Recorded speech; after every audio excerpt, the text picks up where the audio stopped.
This film is brought to you by New York Life and its dedicated agents, proud sponsors of the NFL's team highlight films. New York Life, the company you keep. In a world of change, the sights and sounds of Chicago Bear football remain an enduring constant.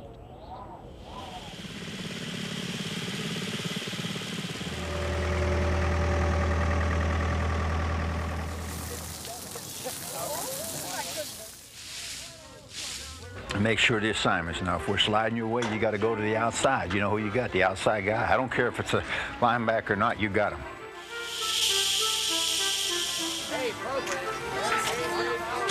We'll run some counters now and try to see what they look like. They look pretty good in practice, okay? They shouldn't get that much penetration if they're going to stay in that defense. Let's go, MP. Let's go, Marcus. Let's go, hammer, hammer, hammer, hammer. Use good judgment back there, okay? Bring it out. No penalties. Everybody get a block. Let's get the Let's go.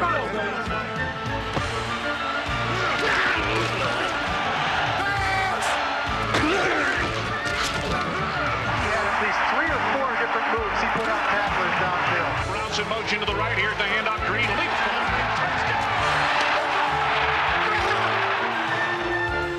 In 1991, the Bears played the game the way it was meant to be.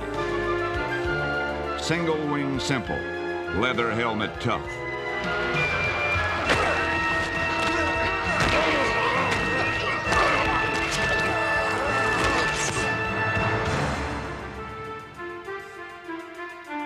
The bottom line is, you know, you do whatever you think you have to do to win in this game.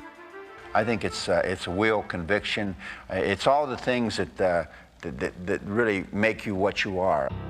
The people who have the discipline to do what they have to do to really find the happiness and the peace of mind they want in life, that's a magnificent thing. People who are successes make sacrifices. They don't do things the way everybody does them. They do things the way they have to be done to get to the top. In an age when style is in and substance is out, the Bears stuck to the fundamentals. A blue-collar work ethic that earned them their 7th playoff appearance in 8 years.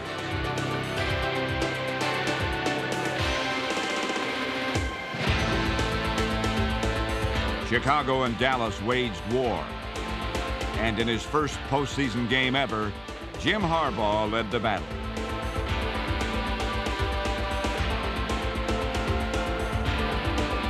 In the end, the Bears lost 17-13.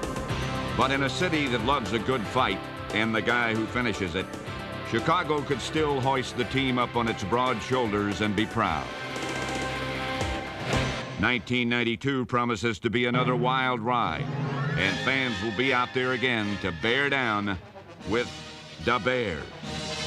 Bear down, Chicago Bears. Is it, phonetically speaking for our audience, is it Bears or Bears? Bears. Bears. What are we asking here? Bears win. This is God's country, my friend. Oh, I see these little placards that say Da Bears, spelled D-A. That's wrong, my friend. It's not Da Bears, it's Da Bears. That's right. Da Bears, T-A-G, Da Bears. Da Bears. That's the way it is. I mean, we're not stupid. We know how to spell. Chief, get off our back for crying out loud. Okay, man, let's get together. We got 2 minutes. Just remember what we talked about this week now. Got to have a purpose for everything we do. Let's take a step forward tonight, okay? Let's go out there and play hard. Let's leave it out there. Leave it out there on the field. Let's try to make an improvement on what we've been doing. Try to remember the things we worked on this week, and let's go from there, okay? Vikings on the rush. Here's the snap. Harbaugh in a tight pocket. Rainbows deep down the right sideline. Waddle, diving grab. Touchdown! Oh, what a catch! My God! With an NFL best 8th straight opening day victory at stake, the Bears look to veteran Steve McMichael to make the big play in crunch time and preserve a slim 4-point lead with 1:20 remaining. Inside the 15, Wilson back to throw. Throws the right side. The ball tipped in the air. Intercepted by Marcus Paul. At the 16-yard line, down he goes. The man who kicked it was Steve McMichael. On a 90-degree day in Tampa a week later, the Bear pass rush was white hot with a 4-turnover, 8-sack performance.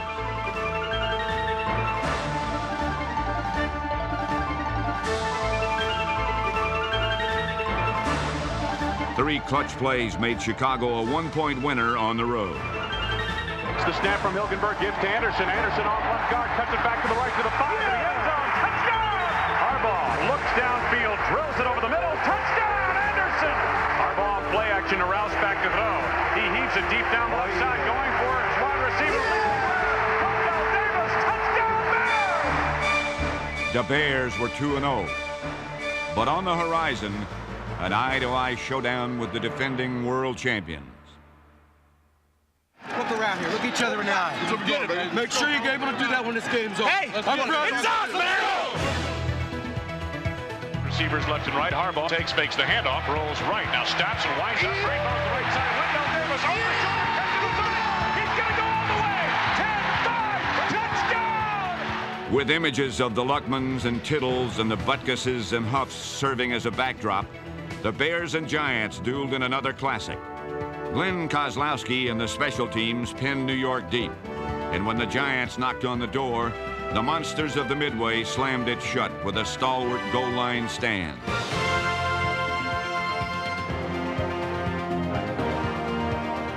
A storied rivalry that has featured 2 playoff meetings in the last 6 seasons brought out the best in Neil Anderson. Side. Here's the handoff. Anderson sweeping left. Run from 40.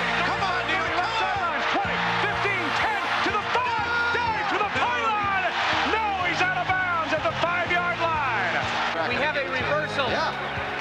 The runner did not step out of bounds. Touchdown. Since 1925, historians have chronicled these flagship franchises, but with 15 seconds left, the latest chapter was still to be written. See on the snap. Here's the snap. Placement made. The kicker deflected short. No good. It was blocked on the play. Deflected short. And the Bears are going to hang on. William Perry being given credit for getting a piece of the football. Deflecting it short of the mark. I think this really was truly a great team victory for the Chicago Bears. It was a victory to be savored. But 8 days later, New York's other team invaded Soldier Field. What transpired on that surreal Monday night could only be described as sheer lunacy. Ready, but don't go in right now. Chico, you might go in and tell them we don't put Nick. You stay here, Dante. And O'Brien looks over the defense, takes the snap, hands it off to Blair Thomas. He takes it into the middle of the line, and he's pulled out, loses the football. Yeah! Bears have the football at the 36-yard line. Harbaugh in the shotgun formation. On 4th down, they can't stop it. Here's the snap to Harbaugh. One last play. Looks the end zone, throws the left side.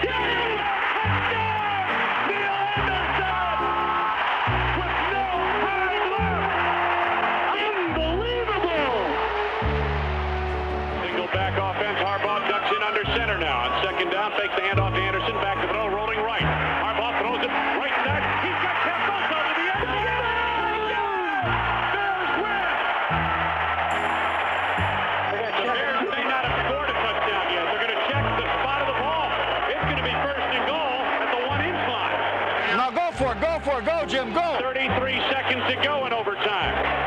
And here's Harbaugh leaping the middle of the line to the end zone. No indication yet. They're going to wait for the pile to unravel. There it is. Finally. In a game the Bears seemed destined to lose, they found a way to win and were undefeated after 4 games. What it's all about. In weeks 5 and 6, Chicago took on 1991 Super Bowl teams.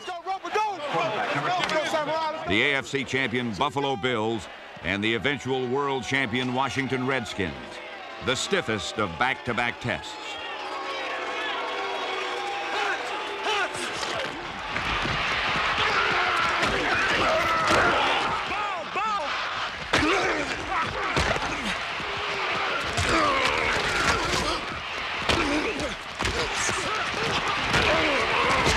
The Bears rolled up over 350 yards against the Bills and dominated the Redskins on the stat sheet, yet lost both games.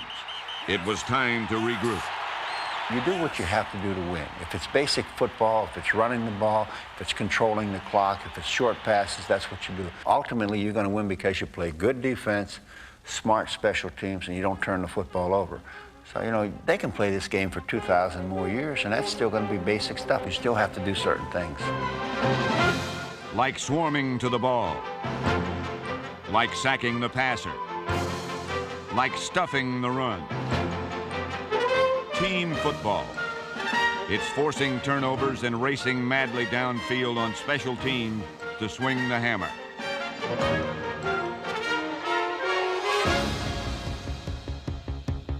Richard Dent's role has always been the same: sack the quarterback. And for the 7th time, he led the team with 10.5. Dent's relentless rush was the means, and a Donnell Wolford interception was the end. Marcus Paul turned 2nd and long into 3rd and long, enabling John Roper to set the table for a teammate by knifing in up the middle to force a David Tate pickoff.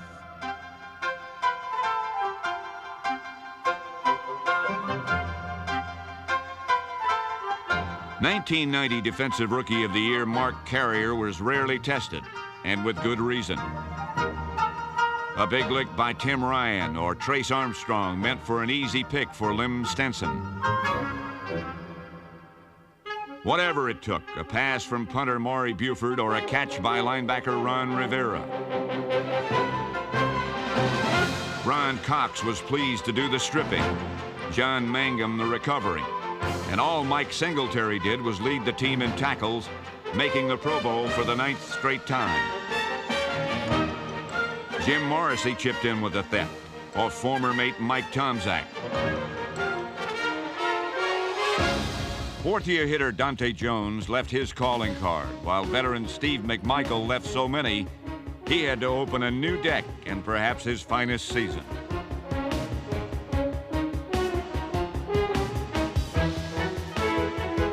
Wrecking ball William Perry wore his battle scars with pride as the Bear defense hit stride just in time for a showdown in Lambeau Field. Defense wins games. That axiom was proved once again as Vince Tobin's defense pitched a shutout.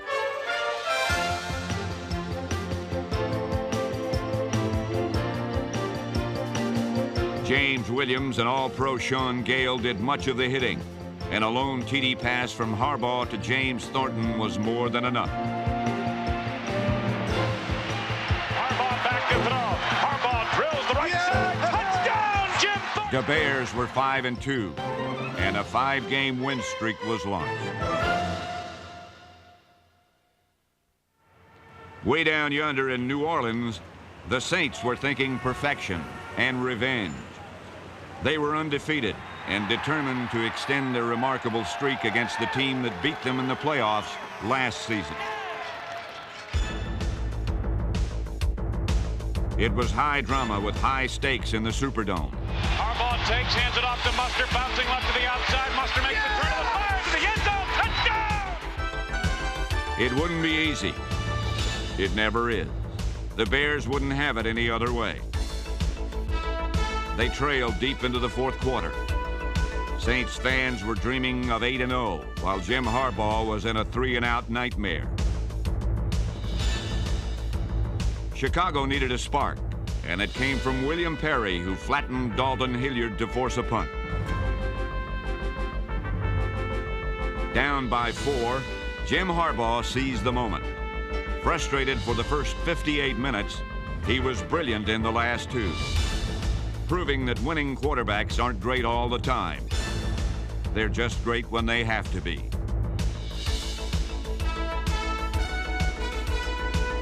Bears are on the doorstep now, the 12-yard line of New Orleans.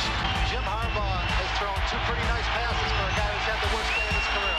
Shotgun formation, snap to Harbaugh. Rushes on, throws the right side, got Waddle, cutting left to the end zone. Touchdown!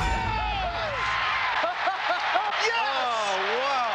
Oh, you don't believe it. It's 17 Bears. The Saints are stunned. The Saints defense is on the field, absolutely stunned, and so are we, folks. Stunning indeed, but there were no tricks, no mirrors, or hidden hands behind the back. Jim Harbaugh simply came of age in a season when his team needed him the most. Some quarterbacks are made for teams. Harbaugh is perfect for Chicago. A no frills, no mistakes, no nonsense leader.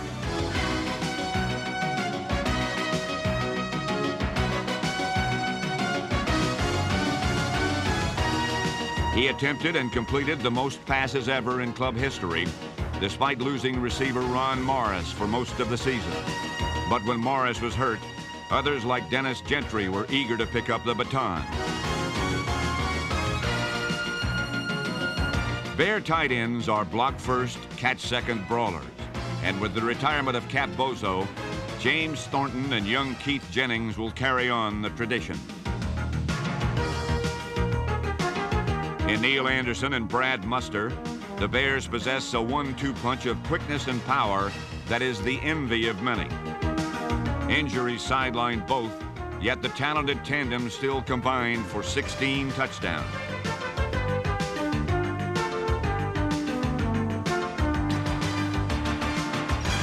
Wendell Davis took his game to another level and led the Bears in catches and receiving yards.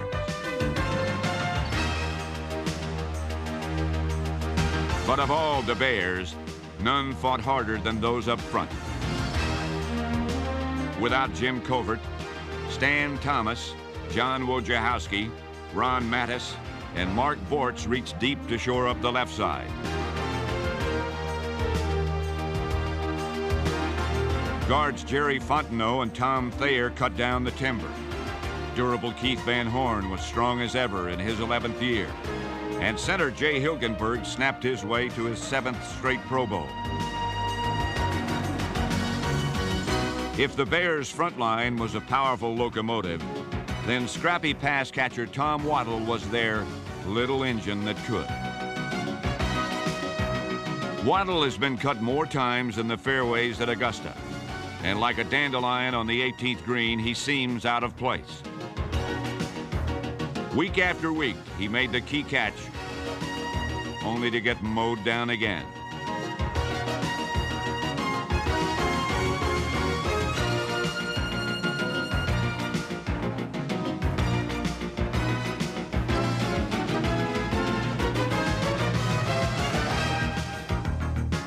Tom Waddle was the cartoon character blown to bits in one scene, who amazingly reappears in the next. He grabbed Peter Tom Willis's only TD pass, scored the first and last touchdowns of the season, and was the only Bear to make a catch in every game. By week 10, the Bears weren't waddling at all. They were racing ahead. They had won 2 in a row and looked to make it 3 against Detroit. 2nd and 10, Bears shotgun formation from the 22 of Detroit. Snap to Harbaugh, looks downfield. Harbaugh throws the left side of the end zone for Wendell Davis, comes back for it, down the ground, touchdown! Snap to Harbaugh, rushes on, Harbaugh has time, steps up, he rolls right, gonna take it himself, throws the end zone, touchdown! The Lions were beaten 20-10. Next up, the Vikes.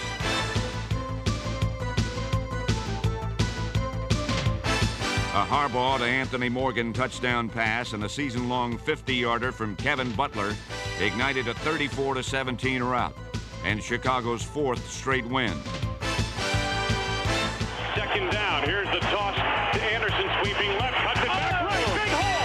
20, 15, straight ahead, 10, 5. Touchdown! Untouched. Rich Gannon takes the snap from Kirk Laudermill. Takes the handoff to Walker. Throws the left sideline. And it's to the 30, to the 20, to the 15, to the 10, to the 5. Touchdown Bears! Len Stinson on about a 35-yard interception return. The Colts were victim number 5 as Jim Harbaugh stayed hot. And Brad Muster had his first 100-yard game as a pro. Back from center, under a blitz, over the middle he goes. He's got Brad Muster, shake to the center of the 10, cutting right. Gets it back left to the 5, to the end zone. Touchdown!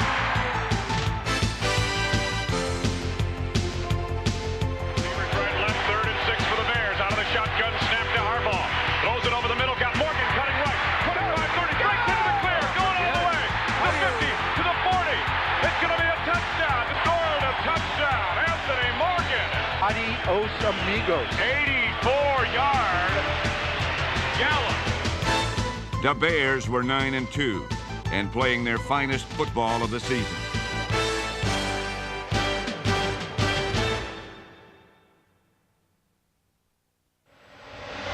This snap was off the mark. This one is high over the head of Buford.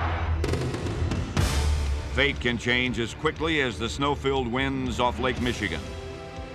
But storms that lay ahead will be weathered by a proven system led by Michael McCaskey, Bill Tobin, and the coach. And the final analysis is draft the right people, train the right people, and refine them. And you're not going to have a gem in everything, but if you polish that stone enough, it's going to start shining.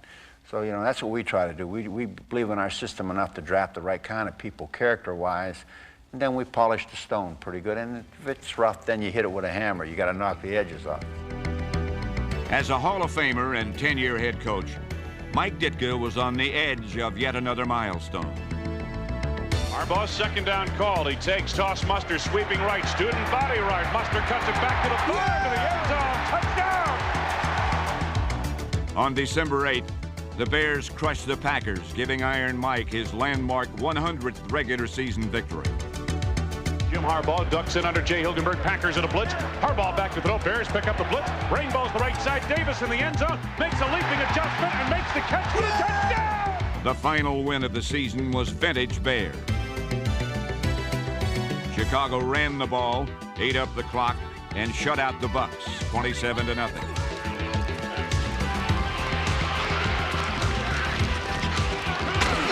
Tampa Bay on a second down, back to throw. Carlson in the pocket, throws over the middle, intercepted by Richard Dent at the 40. Dent dancing inside the 40, dives forward for the 35, and he's got yardage down inside the 35-yard line. High formation backfield. Rouse in motion to the right. Harbaugh takes, give Green a touchdown! Rouse in motion to the right. Here's the handoff. Green leaps the line. Touchdown! There were teams that won more games than Chicago, but none that won more hearts.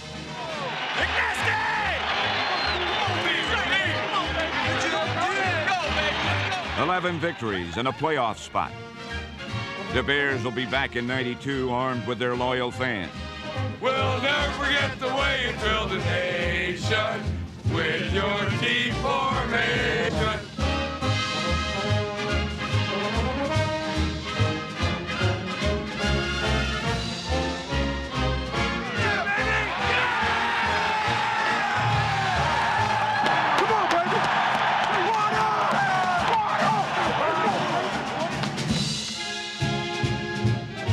The Chicago Bears,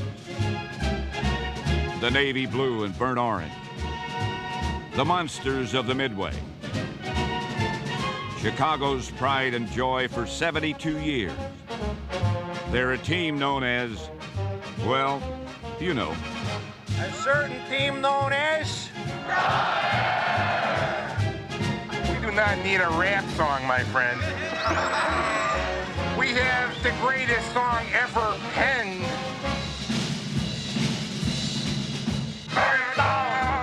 Chicago Bears, and let them go while you're wearing the crown. You're the pride and joy of Illinois. Chicago Bears, bear down!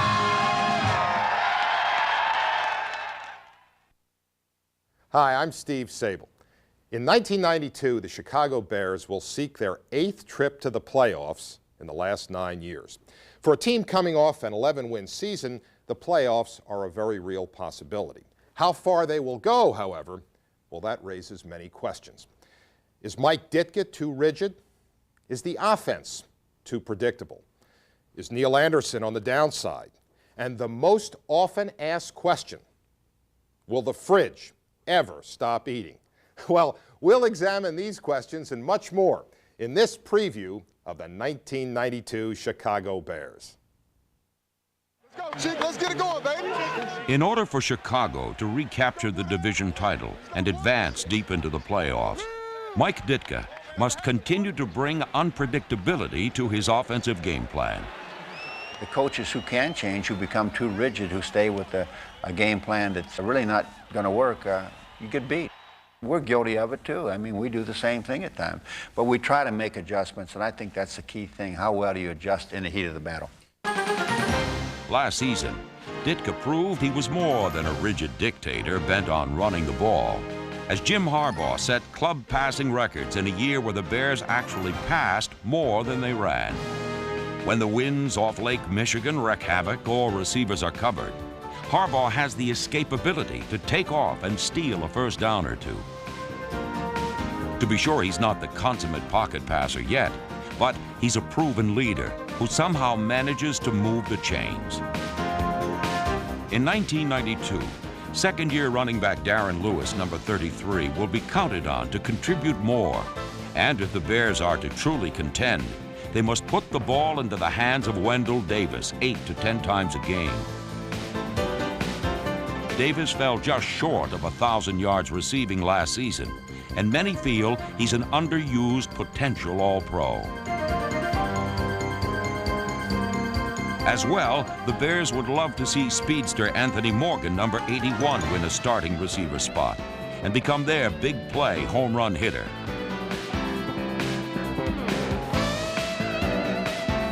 If Chicago can use the pass to set up the run, then their proven battle-hardened weapon, Neil Anderson, would be all the more effective. Feels like December, doesn't it? It's getting there. It's getting there. It's nice. Come closer. Oh, you like this kind of weather, huh? Any kind of weather. Oh, it doesn't? Just play. Just do it. Are you healthy? Not bad. Not bad. Healthy enough to go. You gotta go, you gotta go.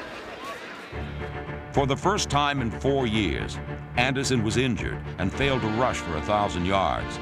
But Chicago's prime concern is not the resurgence of Neil Anderson. It's the retirement of Jim Covert and their aging offensive line. If their veteran front wall can protect Harbaugh and open running lanes, the Bears could reclaim their division crown from Detroit. Perhaps the true strength offensively is balance in the backfield. Anderson can dominate as a runner or receiver, while fullback Brad Muster is one of the best-kept secrets in the league.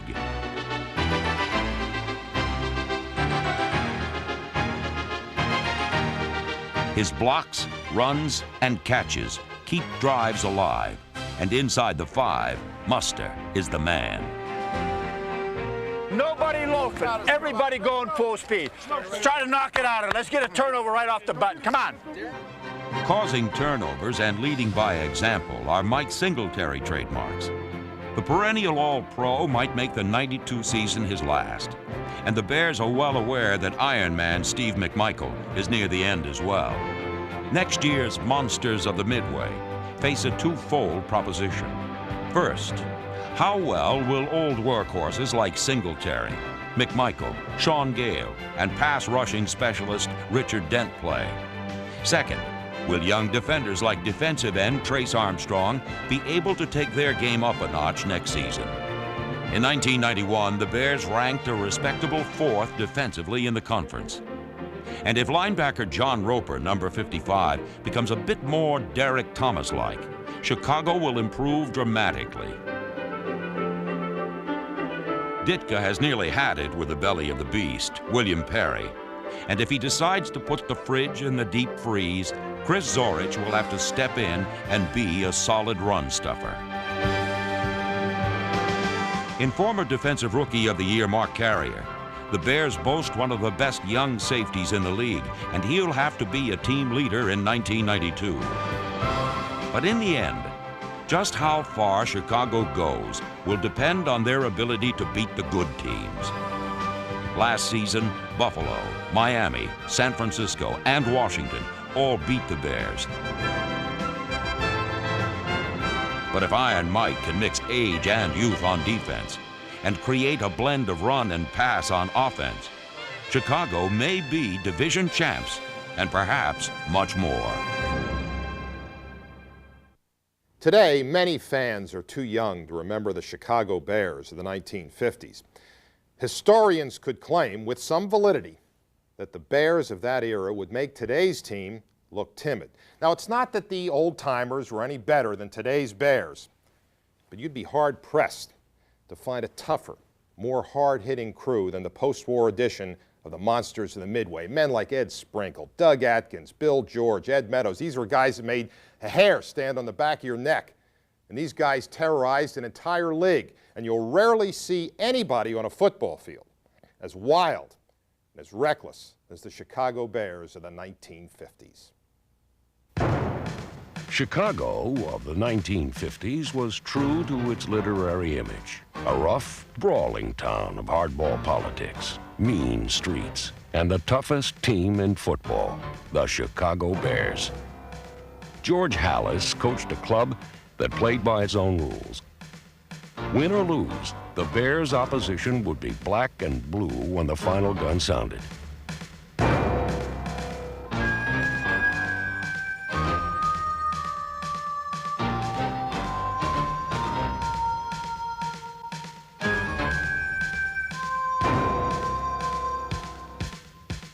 They were really, truly great ball games that would go back to the type of the old days where none of the ball players had front teeth and everybody had broken noses and a lot of scars on their faces. They were real tough and mean. They had players like Ed Sprinkle, Bulldog Turner, and people of that caliber who would go out of their way to decapitate somebody. They were the meanest, most difficult team I've ever played against anywhere in Chicago. The Bears were a team of tough guys, the Monsters of the Midway, a quarterback's worst nightmare.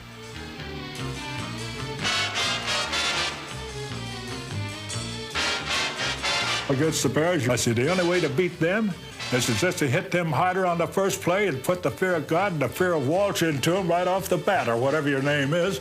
And I said, maybe they'll have a little more respect for you before it's over with. But you're going to get hit, and it's going to hurt. Atkins, George, Fortunato, and Sprinkle were names as frightening in the 50s as the rogues gallery of the Capone mob had been 2 decades before. But they were rough. Oh, they wanted to get you. The Bears. Oh, Ed Sprinkle, Christ, he'd cut you to ribbons. I mean, phew, with his cleats like that. Whether it was the sting of his spikes or the swipe of his fist, Sprinkle, number 7, was the most feared tough guy of his time.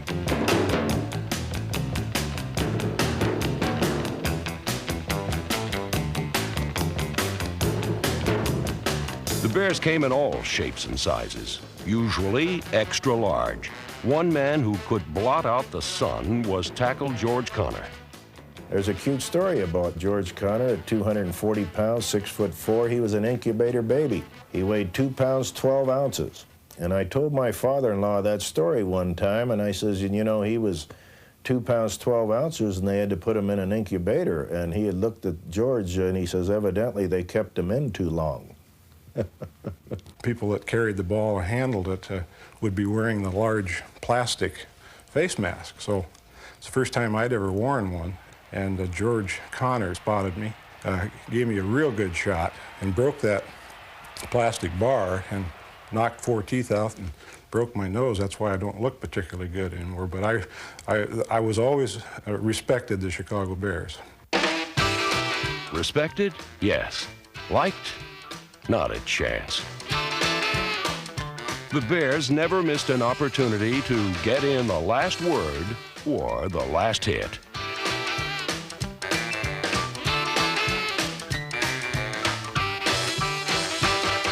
Coming from the college game and hearing this talk and all these punches being thrown and the kicking and the gouging and the bad mouth that was going on was incredible. I thought, my God, these guys are unreal. And it was just a typical Alliance Bears thing. Somebody was always jumping or kicking or popping somebody. Yeah, they were fighters all the time they wanted to fight. I think they've been trained to fight, because every time we had a fight in there, God, if we get out of there without a fight, it'd be a miracle. George Halas was the power behind the punch, a coach who preached toughness on the field or from the bench. The greatest thrill was on the sideline, where you had to encourage the players and once in a while talk to the official. One of the stories that actually happened with Hallis was the guy who was penalizing the Bears, and Hallis had hollering, "You stink," you know, in a few uncertain terms. And so the guy walks off another 15 and says, "How do I smell from here?" You know, that's a true story. George Hallis was a real smart mouth. Obviously is revered as one of the great coaches and obviously a founder of the National Football League, and no question a great man and a great human being. But when we were playing him, he was just another bum with the Bears, and a sarcastic bum. And Hallis was always at the forefront. We always felt Hallis had all the officials in his hip pocket. Of course, it wasn't true. And that he had the press in his pocket, which may have been true. And that he had everything going his way in Chicago because he was the granddaddy of them all. To George Hallis, any scheme, any trick against an opponent was fair game if it meant victory. The thing that really annoyed me as a competitor when you went to Wrigley Field was that Hallis actually sells seats on our bench to patrons of the Bears, and the rope would be right behind you, and the fans would be standing directly behind you with the obscenities in your ear while you're trying to hear what's going on and play a football game. So it was a terrible place to play. Anything you could do to get an edge, anything you could do to aggravate, to disturb them. Sometimes they'd give them towels with holes in them, or straggly towels. You see, you had to supply the visitors with all these things. Put itching powder on the bars of soap, which is very childish, but it was just a gag, anything for a gag. Hallis was also tough on his own players, putting them through training camps that seemed more like Alcatraz. We were actually locked into the rooms at night with chains. They had chains across the doors of the outside doors, and they had a fellow by the name of Dick Tracy that was hired by the school and by George Hallis to turn anybody sneaking out. And there was a lot of light around the outside, very similar to a compound in a prison somewhere. But Papa Bear's harsh treatment achieved its goal, toughening the team and molding it into a unified force.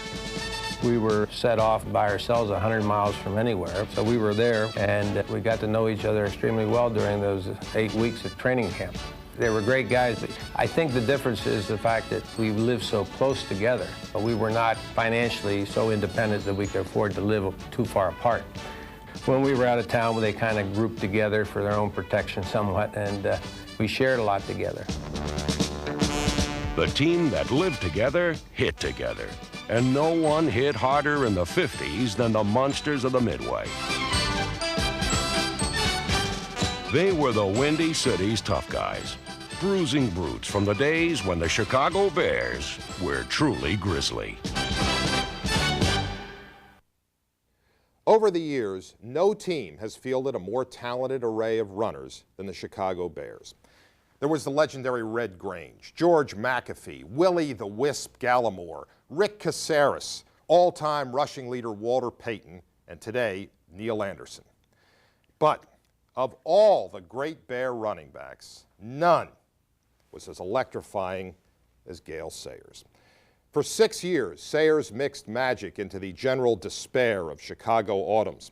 Although the Bears had only 2 winning seasons during his career, Sayers became the youngest player ever to be inducted into the Hall of Fame. I remember Vince Lombardi said once, "He took you by surprise, even when you knew he was coming." And believe me, there is no single reel of football film in the NFL Films archives as thrilling as seeing Gale Sayers with the ball in the open field.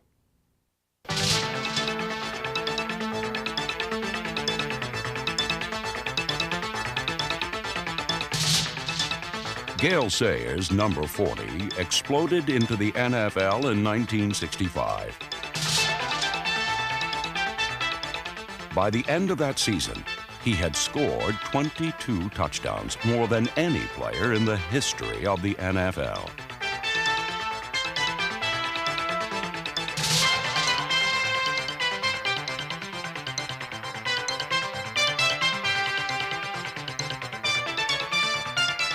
For 5 years, Sayers' legs continued to pump. He led the league in rushing twice, set an NFL record for kickoff returns and once scored an incredible 6 touchdowns in a single game.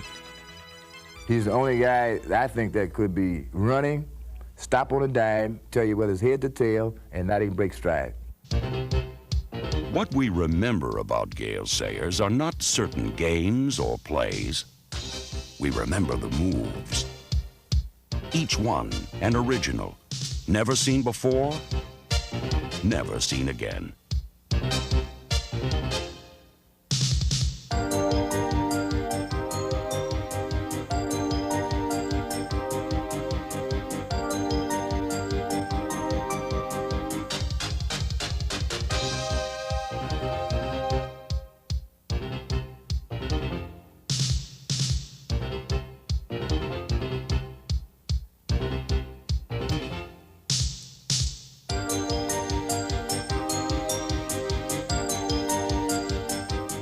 I've watched him put moves on guys coming up behind him, 4 yards away. No back has ever been able to do that.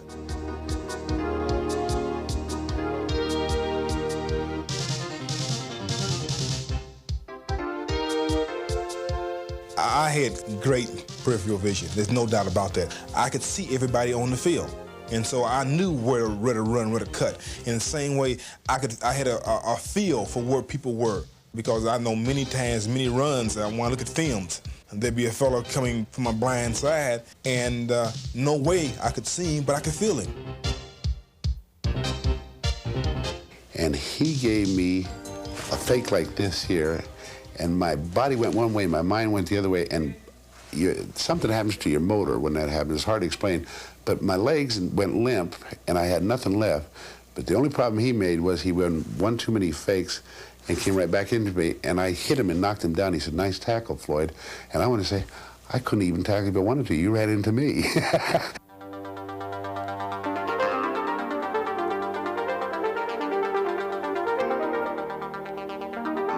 Gale planted the foot and went through these people, and I thought I saw him an amoeba-like, or paramecium, split into two things, and the defensive people went at the wrong one.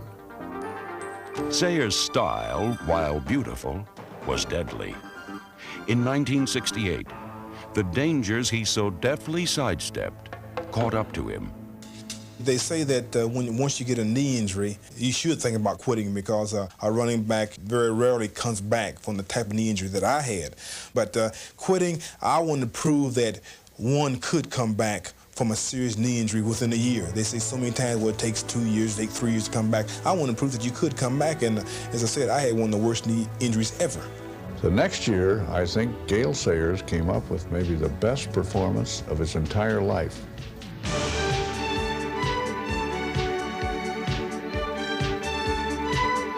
He got his 1,000 yards rushing, and the longest run he made from scrimmage that whole year was 28 yards.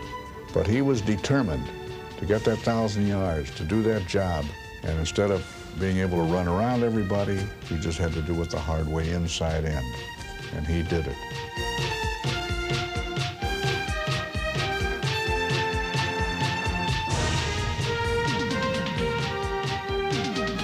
While Sayers' courage carried him to the rushing title in 1969, it was his instinctive skill that lifted him to a pedestal from which he will never fall. I proudly present for induction into the Hall of Fame, Gale Sayers. His like will never be seen again.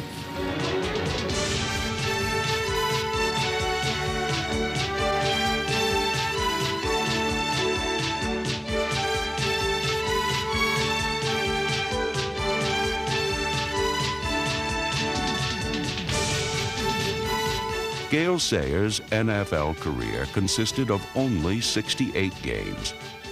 But in the eternal autumn of football memories, he remains undiminished, forever vibrant and free. A comet sighted by all who study the firmament of football.